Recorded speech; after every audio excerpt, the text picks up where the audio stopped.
मित्रों नमः संस्कृताय, मैं अरुण पांडे आप सबका स्वागत करता हूं। आज हम पति शब्द के रूपों को जानेंगे। पति के साथ साथ भूपति को भी जानेंगे, क्योंकि पति, अब आपको के मन में एक संदेह होगा कि जैसे पति वैसे भूपति, दोनों में अंतर क्या है? तो हाँ, बिल्कुल दोनों में बहुत अंतर है। दोनों शब्दों के रूपों में कई कई जगहों पर अंतर है।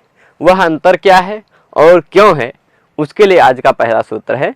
सूत्र है पति ही समास एव। सूत्र कौन सा है? पति ही समास एव। पति ही समास एव।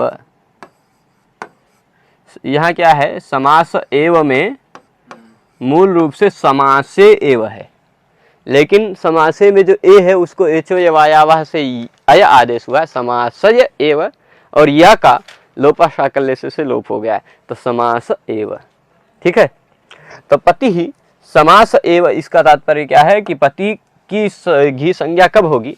इसके तुरंत पहले सूत्र देखेंगे तो आप इसमें कहीं अष्टाध्यायी में शेषौघ्य सखी सूत्र पा जाएंगे।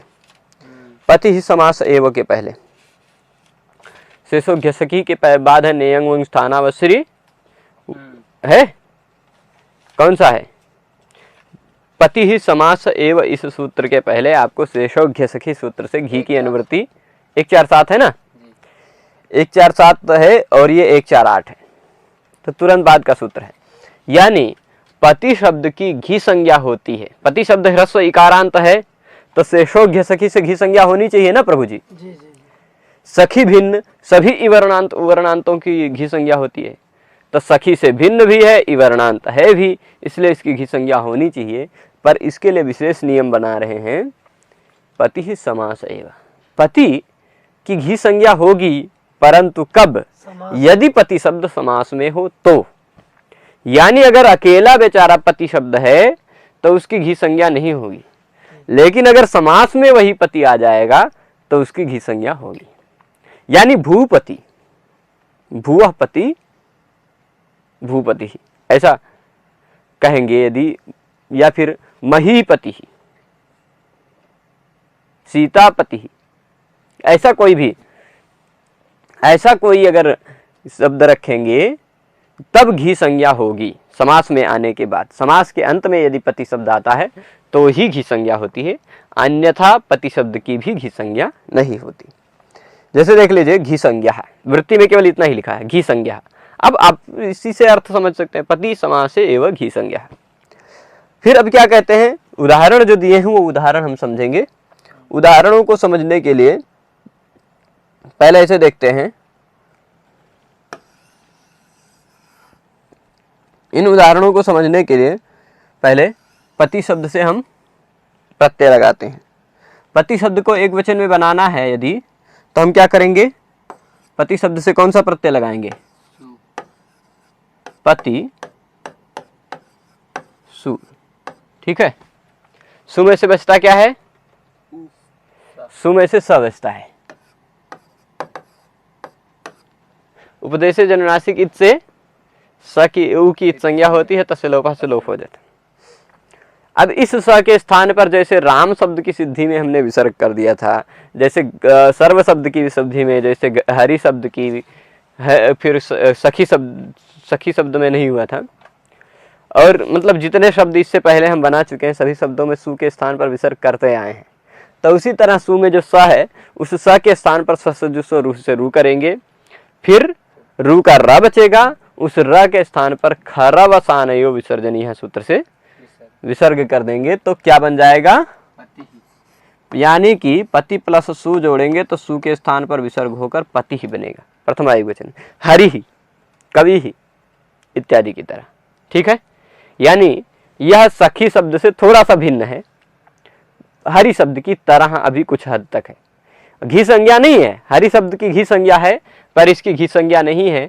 अतः घी संज्ञा के फलस्वरूप जो सूत्र लगते थे, घेर नीति इत्यादि सूत्र, आंगोना स्त्रियाम, ये सभी सूत्र नहीं लगेंगे, केवल यही इतना अंतर है। तो अब देख लेंगे पति ही, यानी शब्द की प्रक्रिया एकदम सरल होने वाली है।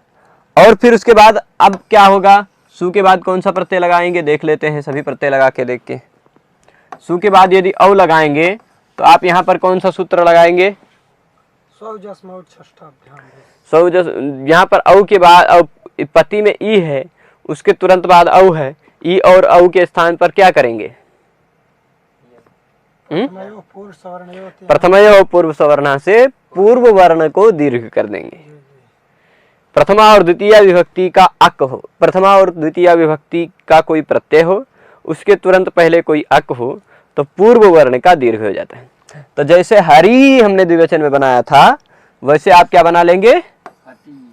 पति शब्द का द्विवचन में ई और औ दोनों मिलकर। नादीची क्यों रोकेगा? नादीची रोकता कब है? यदि अवर्ण के बाद इच हो। नादीची भी नहीं रोक पाएगा और दीर्घा जसीच भी नहीं रोक पाएगा। तो इसलिए पति बन गया द्विवचन में। यदि जस लगाएंगे तो क्या होगा? जस लगाएंगे तो जस में से क्या बचता है?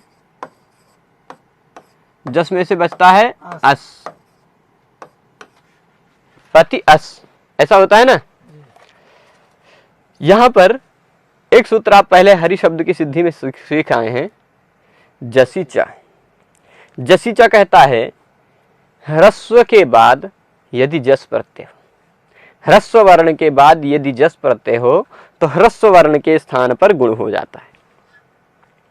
यहां ह्रस्व वर्ण है, उसके तुरंत बाद जस प्रत्यय है, तो इसलिए ह्रस्व वर्ण के स्थान पर गुण कर देंगे, वो बन जाएगा पते अस। ठीक है। अब इचो यवा यावा लग जाएगा तो क्या बन जाएगा? एक स्थान पर आए हो गया, जोड़ देंगे तो पतयस, स के स्थान पर विसर्ग कर लेंगे पतयः, ऐसे बनेगा। ये या जुड़ गया, या पूरा हो गया, ये स के स्थान पर रुत्त विसर्ग हो गया पतयः। पति ही पति पतयः, आराम से बनेगा ना। यदि पहले के पाठ को आप समझे हैं तो ये सभी आसानी से बनेंगे। अब यहां पर एक प्रश्न आप उठा सकते थे। प्रश्न यह उठ सकता था कि पति और अस में प्रथमयो पूर्व सवर्ण से दीर्घ कर देना था, दीर्घ क्यों नहीं हुआ, गुण क्यों कर दिया? तो उसका समाधान यह है कि अपवाद देखना पड़ता है कहीं कहीं। यह अपवाद नियम है। यदि हम सभी जगह पर इसको क्या कर देंगे, प्रथमयो पूर्व सवर्ण से पूर्व सवर्ण कर देंगे तो जसीच सूत्र ही व्यर्थ हो जाएगा। जसीच सूत्र कहाँ लगेगा? इसीलिए बनाया गया है। तो जसीच सूत्र सभी जगह, सभी प्रथमा द्वितीय विभक्ति में के प्रत्ययों में प्रथमयो पूर्व सवर्ण लग सकता है, परंतु यदि अंतिम वर्ण ह्रस्व इक है तो ह्रस्व से गुणा जस प्रत्यय में लगेगा। ये ध्यान रखना है। तो ह्रस्व से गुणा से हम गुण कर देंगे और गुण करने के बाद एचो यवा यवा से आय करके पतयः बना लेंगे। अब इस पतयः के बाद कौन सा प्रत्यय लगेगा? सर यहाँ जसीचा कहता है कि ह्रस्वस्य वही जी जसीचा से ही जी। संबोधन का सु और जस लगा के देख लेते हैं। संबोधन का भी सु और जस लगा देते हैं। सु लगाया है संबोधन वाला, सु में से बचता क्या है? स। ठीक है। अब इस स कौन सा, ये स कैसा है? संबुद्धि है, एक वचनम संबुद्धि। संबोधन वाली प्रथमा का एक वचन संबुद्धि कहलाता है। यह संबोधन वाली प्रथमा का एक वचन है। संबोधन वाली प्रथमा का एक वचन हमेशा संबुद्धि कहलाता है। और संबुद्धौ च, संबुद्धौ च है ना। तो संबुद्धौ च है कि कौन सा सूत्र है? गुण करने के लिए ह्रस्वस्य गुणः है, सूत्र है ह्रस्वस्य गुणः। संबुद्धो माने संबुद्धि में संबुद्धि की अनुवृत्ति आती है और ह्रस्व वर्ण को गुण कर देता है। संबुद्धि प्रत्यय यदि तुरंत बाद में हो तो ह्रस्वस्य गुणः सूत्र है। ठीक है। तो ह्रस्वस्य गुणः सूत्र से हम गुण कर देंगे पते स। अब एक सूत्र जो आप जानते हैं, जिससे राम में स का लोप किए थे, वही सूत्र लगा देना है। सूत्र कौन सा है? एंग ह्रस्वात् संबुद्धे। सूत्र का मैं पदच्छेद मतलब इसको अलग कर दिया हूं, संबुद्धे। लोप। यानी एंग के बाद या ह्रस्व के बाद संबुद्धि का स आता है तो वह लुप्त हो जाता है। यहाँ एंग है, एंग यानी ए ओ, उसके बाद यदि संबुद्धि का स आता है तो वह संबुद्धि का स लुप्त हो जाता है। अब संबुद्धि के स का हम लोप कर देंगे, संबुद्धि का स यदि लुप्त हो जाएगा तो क्या बचेगा, आप देख लीजिए, पते रूप सिद्ध हो जाएगा, हे पते। और इसी तरह आप ये भी ले लीजिए, जहां जहां घी संज्ञा नहीं है वहां भूपति शब्द को भी इसी तरह ले लीजिए, भूपति ही, भूपति, भूपतयः, हे भूपते, ये इतना चार बन जाएगा ना। और यदि मान लीजिए अब इसके बाद क्या होगा, भेद जहां आएगा वहां हम विशेष रूप से जानेंगे। पति के बाद अब कौन सा प्रत्यय लगाएंगे, औ, औ लगाएंगे ना, तो संबोधन द्विवचन वाला, तो भी पति बना लेना, हे पति। और भूपति में भी भूपति बन जाएगा दीर्घ होकर, दोनों जगह समान बनेंगे। और जस प्रत्यय लगा के जसी च से गुण करके भूपतयः बन जाएगा। यानी जैसे प्रथमा में बनाया वैसे संबोधन में बनेगा, संबोधन में केवल एक वचन में अंतर आएगा, तो पूरा रूप वैसे बन जाएगा ना, हे भूपतयः या हे पतयः बनेगा ना। अब भेद जहां यहां आएगा, अगर भूपति शब्द होगा तो कुछ अलग रूप बनेगा। अभी अम का देखना बाकी है, पहले पति अम, ठीक, पति अम, ई और अ में क्या बचेगा, अमी पूर्वा सूत्र से पूर्व रूप हो जाएगा, ये वाला सूत्र लगेगा। अमी पूर्वा सूत्र कहता है कि पहले अक प्रत्याहार का कोई वर्ण हो, पहले कौन सा वर्ण हो, अक प्रत्याहार का कोई वर्ण हो, उसके तुरंत बाद में क्या हो, अम हो। अक प्रत्याहार के वर्ण के तुरंत बाद अम हो तो अम के अ और अक प्रत्याहार के वर्ण में से पूर्व वाला वर्ण बचता है, अमी पूर्व, पूर्व वाला वर्ण बचता है। पूर्व वाला वर्ण बचेगा तो क्या हो जाएगा, ई और अ में से केवल ई बचेगा और हो जाएगा पति, ये पति म, पतिम बन जाएगा ना। यदि इस भू शब्द के साथ समास में होता तो भूपतिम, ठीक है, पति शब्द है तो भूपतिम, भू शब्द है भूपति है तो भूपतिम। इसी तरह ना जैसे हरिम, तो ये पतिम भी बन जाएगा। आउट लगाएंगे तो पत्यो, आउट लगाएंगे तो जैसे पति बनाया था, पति बनाया था ना जैसे औ में, वैसे आउट लगा के भी पति बना लेंगे। आउट में केवल टा की संज्ञा ही तो हुई है, तो पति आउट, पति औ, पति प्रथम पुरुष वर्णा से दीर्घ कर लेंगे, पति बन जाएगा ना प्रभु जी। अब शस लगाएंगे तो क्या होगा, हम आउट के बाद कौन सा प्रत्यय लगता है, शस। शस में से बचता क्या है, ये लशक व तद्धिते से श की संज्ञा हो जाती है, तस्य लोप से लोप हो जाता है, अस बचता है ना, तो पति अश। अब इस पति अस में यहां भी प्रथम पुरुष वर्ण लगेगा, यहां जसीचा तो नहीं लग पाएगा ना, गुण नहीं होगा ना, ह्रस्व से गुणा लगेगा, तो क्या हो जाएगा, पति अस में जो अस है वह अस का आ, उस अस का आ ई में समाविष्ट हो जाएगा, और ई कैसा हो जाएगा, दीर्घ हो जाएगा, पूर्व सवर्ण दीर्घ। तो क्या बन जाएगा, या ई पूर्व वर्ण है, इसी को दीर्घ कर देंगे, पति, और अस का केवल सा बचा है, पतीस बनेगा ना, पतीस। महेश जी, जी जी, एंग हरस तो पतीस बन जाएगा। छसो नपुंसी। तो अब क्या करेंगे, इस स के स्थान पर तस्मात् छसो नपुंसी से ना कर देंगे, पूर्व सवर्ण दीर्घ के बाद यदि सस का स आता है तो उस सस के स के स्थान पर न हो जाता है, न हो गया तो पतीन, पतीन बन गया, ये द्वितीय बहुवचन में। इसी तरह भूपति होता तो भूपतीन, आराम से बनेगा ना। भेद वाला अब शुरू होगा, जहां दोनों शब्दों में भेद है, पति में और भूपति में जहां भेद है वो अब शुरू हो रहा है। पति प्लस टा प्रत्यय, टा में से बचता क्या है, आ, ठीक है। इस पति शब्द की घी संज्ञा तो है नहीं, नहीं है ना, तो पति में आ जोड़ दीजिए केवल, क्या बन जाएगा, पति में ई है, यहाँ आ है, ई में और आ जोड़कर क्या बन जाता है, ई के स्थान पर या हो जाता है, ई को यणचि से।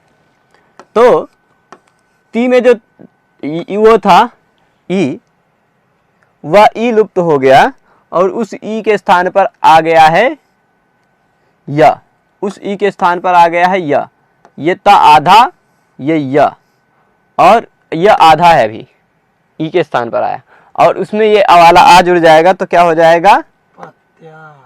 ये वाला आ जुड़ जाएगा तो तृतीय एक वचन में रूप बन गया पत्या। परंतु यदि घी संज्ञा होती तो आंगो नास्त्रियाम सूत्र लगता, आंग यानी इष्टा प्रत्यय के आ के स्थान पर ना हो जाता। घी संज्ञा होगी तब आंगो नास्त्रियाम लगेगा, घी संज्ञा नहीं होगी तो आंगो नास्त्रियाम नहीं लगेगा। तो अब यदि भूपति शब्द होता तो पति समास एवं सूत्र से उसकी घी संज्ञा हो जाती ना। और सर वहाँ ह्रस्व से गुणा भी लगता, गुण भी होता। कहाँ, जब ये पति से घी संज्ञा ना, अगर घी संज्ञा होती तब। ह्रस्व गुणा घी संज्ञा की अपेक्षा नहीं रखता।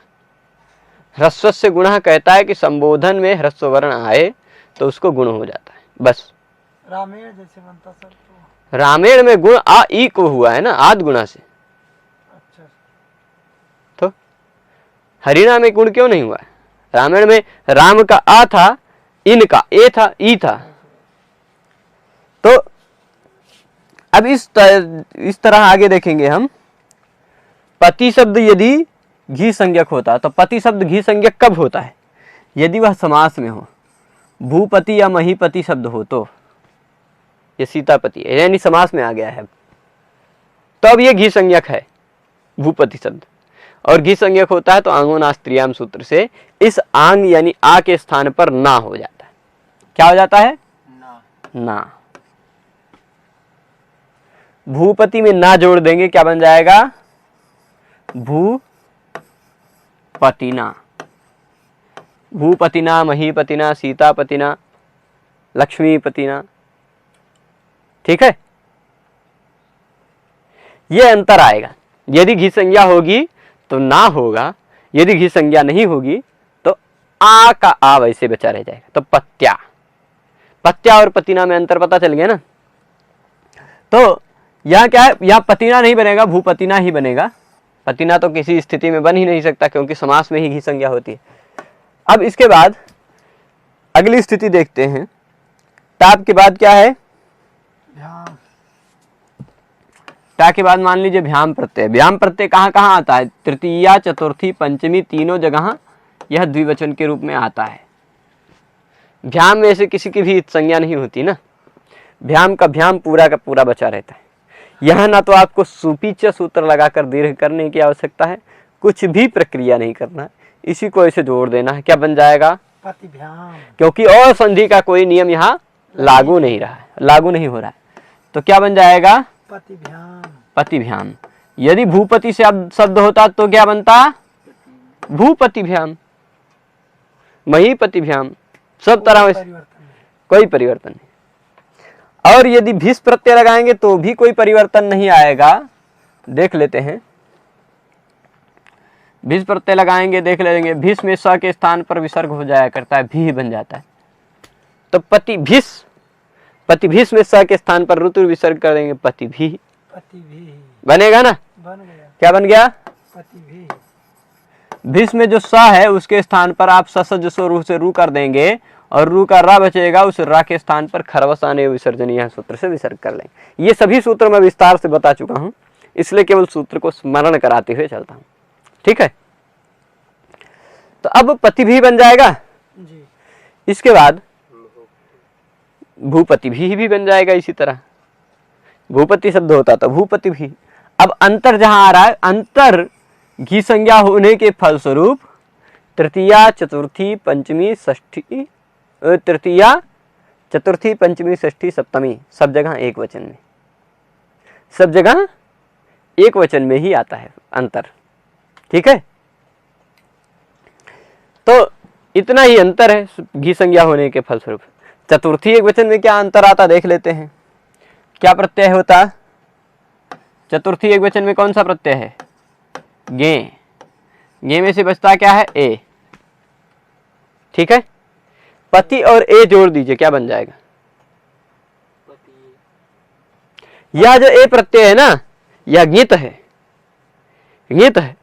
ङित प्रत्यय यदि लगता है तो घेर ङिति सूत्र लगता है, पर घी संज्ञक शब्दों में ही।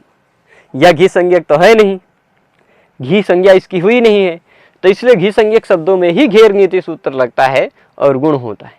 यह तो जैसे हरि शब्द में हमने हरे कर दिया था गुण करके, हरे ए, फिर गुण करके हरे बनाया था, वो एचो एवायवाह करके हरे बनाया था, उस तरह यहाँ नहीं होगा।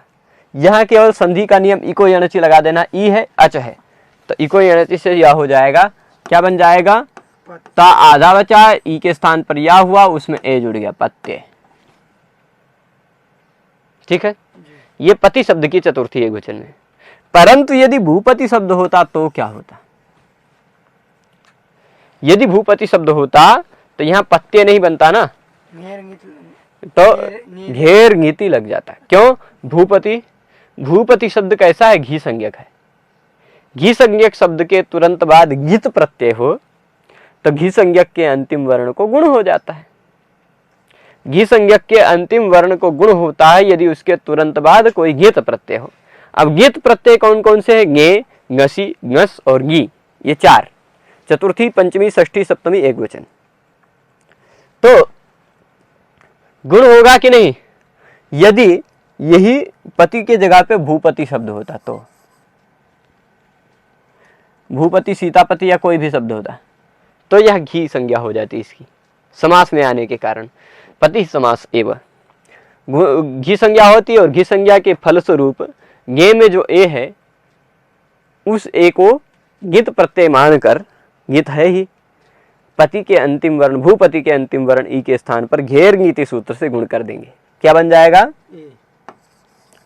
भूपते, ई के स्थान पर ए हो गया और यहाँ ए है, भूपते ए। ए के स्थान पर एच यवायावह से ए आदेश कर देंगे तो भूपतय ए, क्या बन गया? भूपतये। जोड़ देंगे ना, ऐसे बनेगा भूपतये। ठीक है ना, ये अंतर आएगा। और चतुर्थी द्विवचन में देख लेंगे। चतुर्थी द्विवचन में क्या होता है? भ्याम, भ्याम जोड़ेंगे, पति प्लस भ्याम पतिभ्याम, भूपति प्लस भ्याम भूपतिभ्याम, पति प्लस भ्यस पतिभ्यस, स के स्थान पर विसर्ग कर लेंगे पतिभ्यः, भूपति प्लस भ्यस भूपतिभ्यः। चतुर्थी हो जाएगा ना। पंचमी में भी इसी तरह आपको द्विवचन और बहुवचन में भ्याम भ्यस करके पतिभ्याम भूपतिभ्याम पतिभ्यः भूपतिभ्यः बना लेंगे ना। तो पर पंचमी एक वचन में बना लेते हैं, पंचमी और षष्ठी एक वचन दोनों एक साथ बनाते हैं, क्योंकि पंचमी और षष्ठी दोनों जगह एक जैसे रूप होते हैं। ठीक है, क्यों क्यों एक जैसे रूप होते हैं? क्योंकि चाहे ngसी प्रत्यय लगाएं पंचमी वाला, चाहे ngस लगाएं षष्ठी वाला, दोनों जगह बचता है क्या है? अस।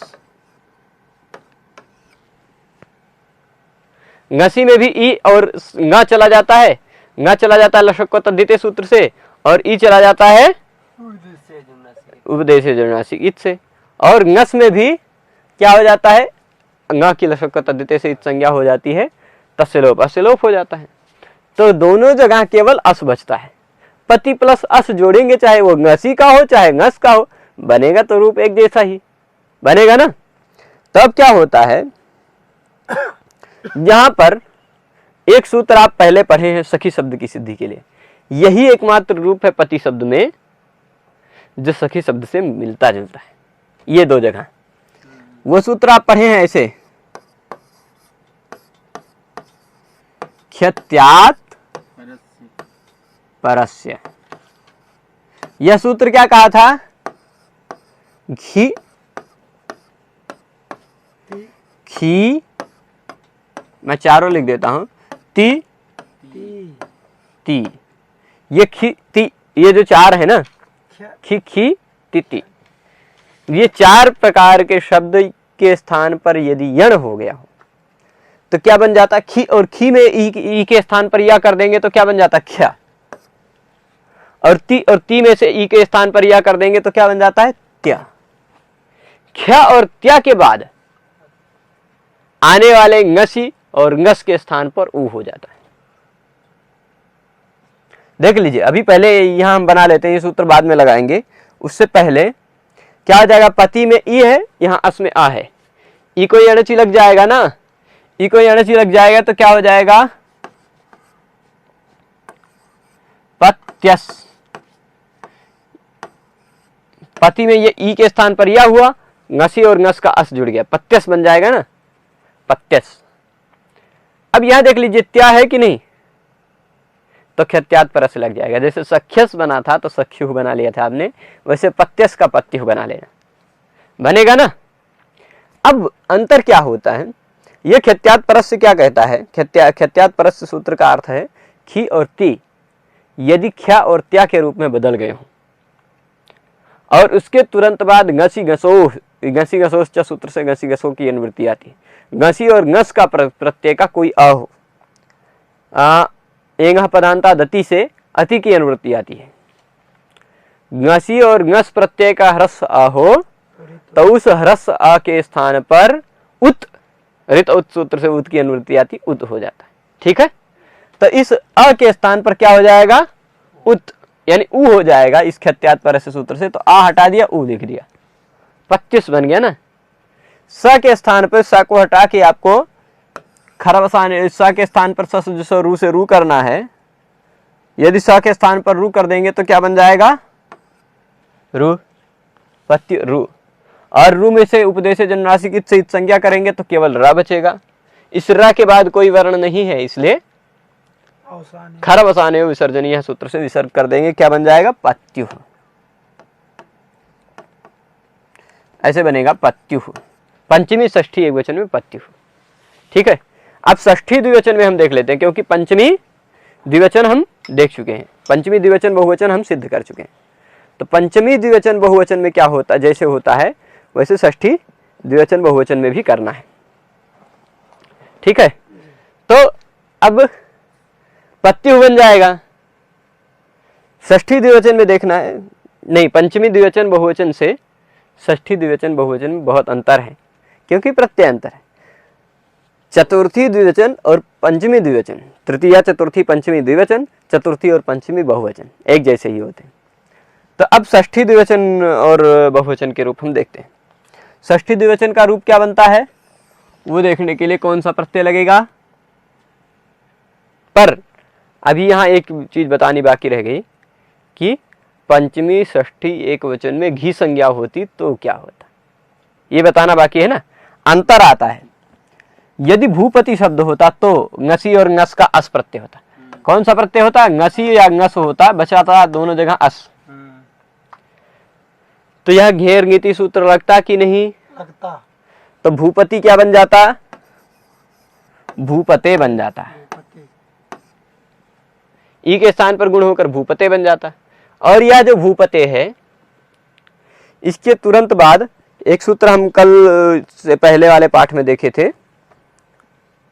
ngसी ngसोश्च देखे थे ना, देख लीजिए उसकी वृत्ति क्या है। उसकी वृत्ति में क्या लिखा था ये आप देख सकते हैं, ngसी ngसोरति हाँ, पूर्व रूप में एकादेश। एंगो ngसी ngसोरति पूर्व रूप में एकादेश। एंग यहां देख लीजिए, ngसी और ngस का अस है, ठीक। एंग हो किसी शब्द के बाद का अंतिम वर्ण, किसी शब्द का अंतिम वर्ण एंग हो, उसके तुरंत बाद ngसी और ngस का अत हो, तो एंग और अत दोनों में से पूर्व रूप हो जाता है, यानी पूर्व वाला वर्ण बचता है। तो क्या बन जाएगा? भूपतेश। ए और आ मिलके ए ही रह जाएंगे और ये सा अस वाला होगा ना, भूपतेश। और इस सा के स्थान पर अब आप रू करके विसर्ग कर लेंगे तो बन जाएगा भूपते। पति शब्द केवल है तो पत्यु, और भूपति शब्द है तो भूपते। ये अंतर है। क्यों? घी संज्ञा के होने के कारण। घी संज्ञा होगी तभी गुण होगा और तभी घसी घसोच्च लग पाएगा। घी संज्ञा नहीं होगी तो गुण भी नहीं होगा और घसी घसोच्च लगेगा ही नहीं, क्योंकि घसी घसोच्च कब लगेगा? यदि एंग हो तो क्या लगेगा? आपको वो कर देना है, खेत्यात परस से लगा देना है, इको यणचि से यण आदेश करने के बाद। अब इसके बाद हम क्या करेंगे? षष्ठी द्विवचन और बहुवचन का रूप देखते हैं। षष्ठी द्विवचन बहुवचन के रूप देखने के लिए पहले हम कौन सा षष्ठी द्विवचन का रूप लगाएंगे? ओस प्रत्यय। षष्ठी और सप्तमी दोनों जगह द्विवचन में यही प्रत्यय लगता है, ओस, तो दोनों जगह ही एक साथ सिद्ध कर लेते हैं। भूपति ओस, यहाँ कोई विशेष नियम नहीं लगता है, हैं? हाँ, पति प्लस ओस है या भूपति प्लस ओस है, चाहे जो हो, क्योंकि घी संज्ञा का कोई फल यहाँ नहीं दिखता है। तो दोनों रूप एक जैसे ही बनेंगे, पति और भूपति। यहाँ पर केवल अंतर कहाँ रहेगा वो आप जान चुके हैं। तृतीया, चतुर्थी, पंचमी, षष्ठी, सप्तमी सब जगह एक वचन में। अब पति और ओस है, ई को यणचि कर देंगे, होगा कि नहीं? ओसीचा सूत्र लगाने की जरूरत नहीं है, बन जाएगा पत्योस। पत्योस और स के स्थान पर विसर्ग कर देंगे पत्यो। भूपति होता तो भूपत्यो, षष्ठी सप्तमी दोनों जगह ऐसे बना लेना, ठीक है। और इसके बाद आम लगाएंगे। कौन सा प्रत्यय? आम। षष्ठी बहुवचन वाला, घस ओस आम। भूपति आम। भूपति आम ऐसी स्थिति में क्या होगा कि ह्रस्व शब्द है, पति शब्द का अंतिम वर्ण ह्रस्व है ना, तो ह्रस्व नद्यापो नुट, ह्रस्व नद्यापो नुट सूत्र से आम प्रत्यय को नुट आगम होता है। ह्रस्व शब्द हो या नदीवाचक शब्द हो या ह्रस्व दीर्घ आकारांत शब्द हो, तो नदी संज्ञक शब्द या दीर्घ आकारांत शब्द, तो उसको क्या होता है? नुट आगम होता है। यह ह्रस्व है, इससे इसको नुट आगम हो जाएगा। किसको? आम को। तो पति नुट आम। नुट में से बचता क्या है? ताकि हलंतम से इत संज्ञा होती है, ऊ की उपदेश जन्मनाशी की से इत संज्ञा होती है, बचता है केवल ना। तस्य लोपा से दोनों का लोप होने के बाद तो न आम जुड़ के हम नाम अलग से लिख देते हैं। न आम जुड़ जाएगा, क्या बन जाएगा?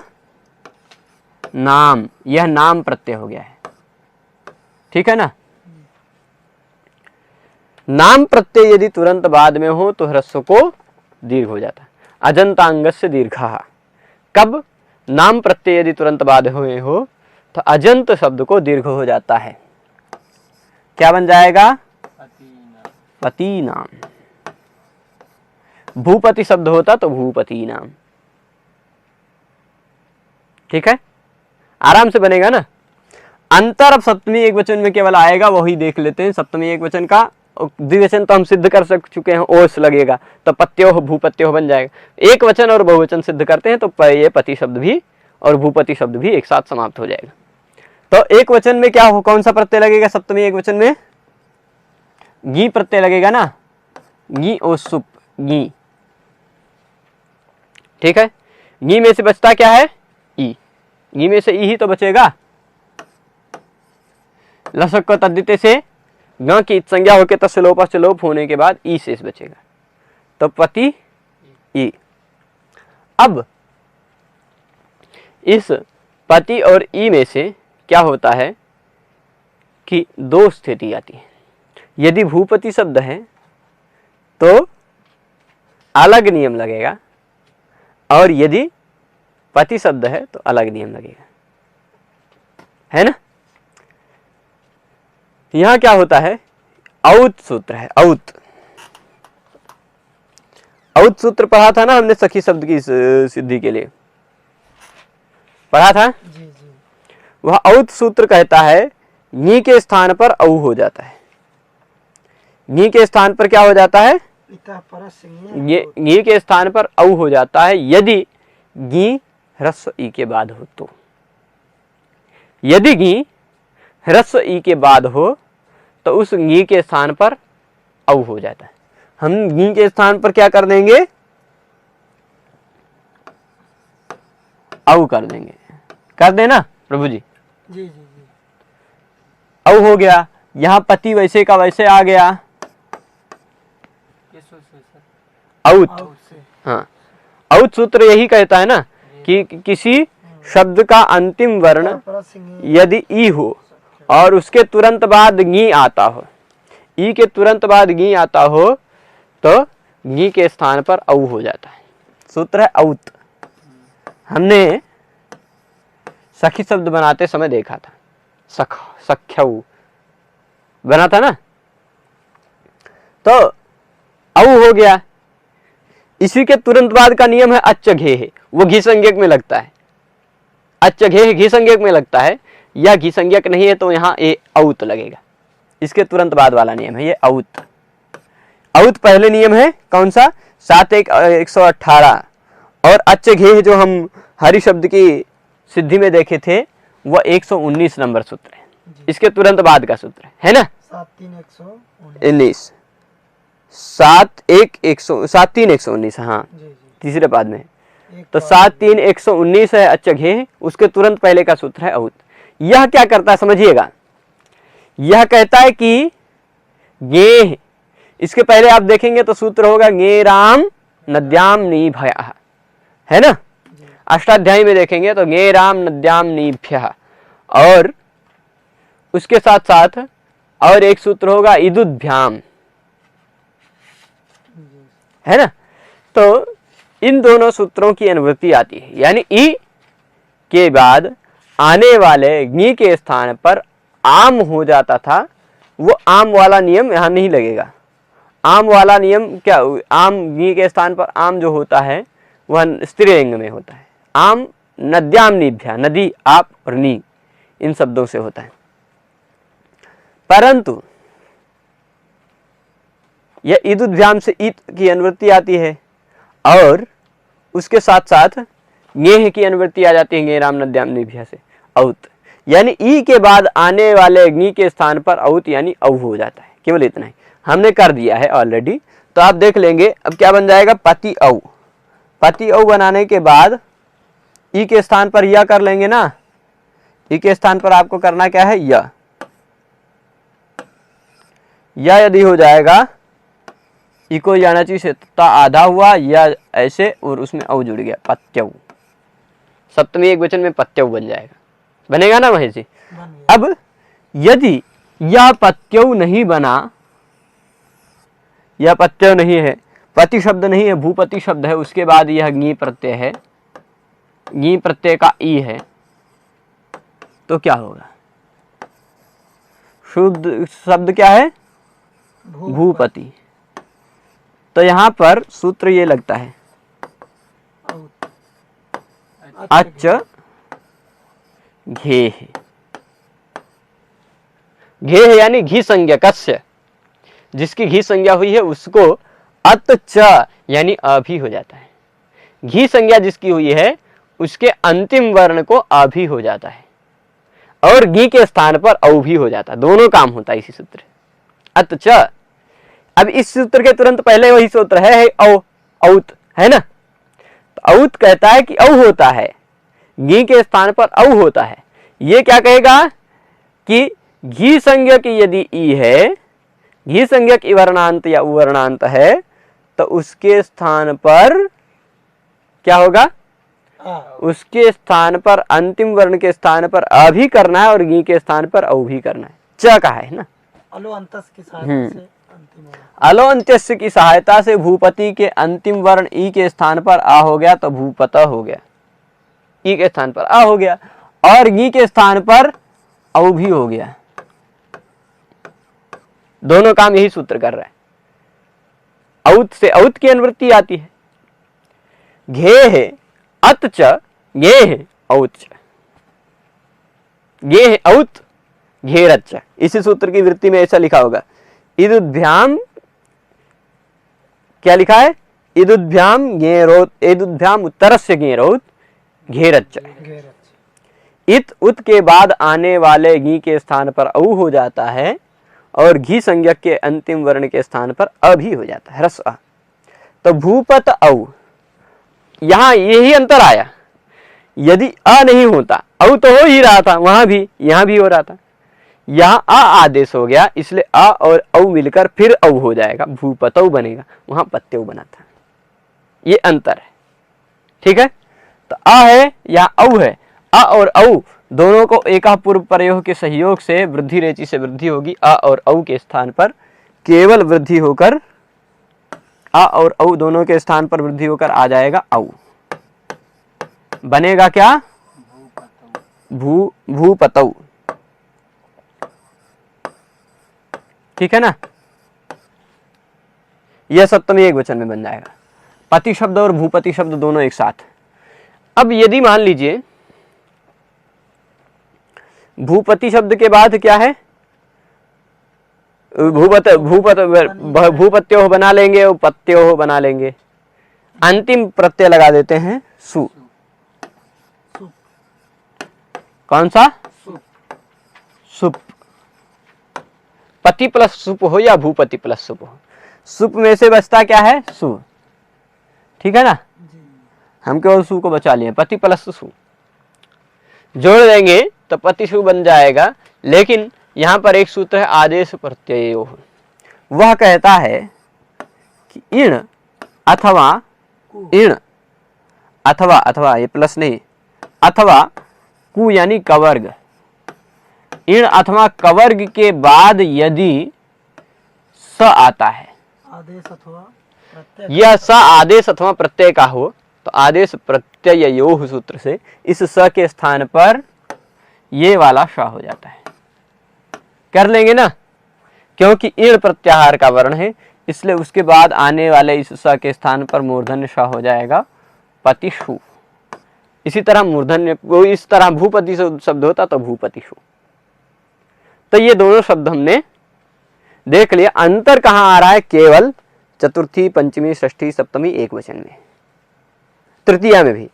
तृतीया यहाँ पति का पतिना बनाना, पत्या बनाना है और भूपति का भूपतिना, पति का पत्ये बनाना है और भूपति का भूपतये, पति का पत्युः पंचमी षष्ठी में बनाना है और भूपति शब्द का भूपतेः बनाना है। सप्तमी में पति शब्द का पत्यौ और भूपति शब्द का पतौ, भूपतौ, ठीक है।